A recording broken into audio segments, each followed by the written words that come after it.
Experimental learning में आप सभी का स्वागत है। दोस्तों, आज हम आपके लिए लाए हैं एक बच्चे की कहानी जिससे आपको एक अच्छी सीख मिलेगी। तो चलिए मित्रों, शुरू करते हैं। एक बार जंगल के पास एक छोटी सी झोपड़ी में अपनी मां के साथ तारा नाम की एक छोटी सी लड़की रहती थी। तारा एक अच्छे स्वभाव वाली और दिल की नेक लड़की थी। हर रोज वो अपनी मां के साथ जंगल से लकड़ियों को इकट्ठा करने जाती थी। एक दिन हमेशा की तरह तारा अपनी मां के साथ जंगल में गई और जब उसकी मां जंगल में लकड़ी इकट्ठा करने में व्यस्त थी तो तारा वहां पर एक पत्थर पर बैठे सुंदर पेड़ों और पक्षियों को देख रही थी। अचानक एक प्यारे से खरगोश ने उसका ध्यान खींचा और वह खरगोश की ओर भागी। जैसे ही खरगोश ने तारा को पास आते देखा, वो जंगल की ओर भागा और तारा ने चंचलता पूर्वक खरगोश का पीछा करना शुरू कर दिया। तारा तेजी से भागी और अंत में खरगोश को पकड़ ही लिया। जैसे ही तारा ने खरगोश को अपनी बाहों में रखा, वह अचानक उसके हाथों से गायब हो गया और हवा में एक सुंदर परी दिखाई दी। तारा को आश्चर्य हुआ क्योंकि उसे अपनी आंखों पर विश्वास नहीं हो रहा था। उसने परी से पूछा, तुम कौन हो? परी ने तारा को बताया कि एक दुष्ट चुड़ैल ने उसे शाप दिया था और उसे खरगोश में बदल दिया था। चुड़ैल ने परी से कहा था कि वो अपने मूल रूप में तभी लौटेगी जब एक निर्दोष और दयालु हृदय वाला व्यक्ति उसे छू लेगा। और जब तारा ने खरगोश को छुआ तो दुष्ट चुड़ैल का जादू टूट गया और परी अपने मूल रूप में वापस आने में सक्षम हो गई। परी ने तारा से कहा, तुम मुझसे कोई भी एक इच्छा मांग सकती हो, मैं वो पूरी कर दूंगी।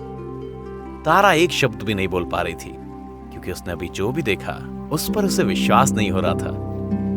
तारा की स्थिति को समझते हुए परी ने उसे एक जादुई छड़ी दी और तारा से कहा कि जब भी वो अपनी इच्छा पूरी करना चाहती है, बस हवा में जादू की छड़ी घुमाए और इच्छा मांगे।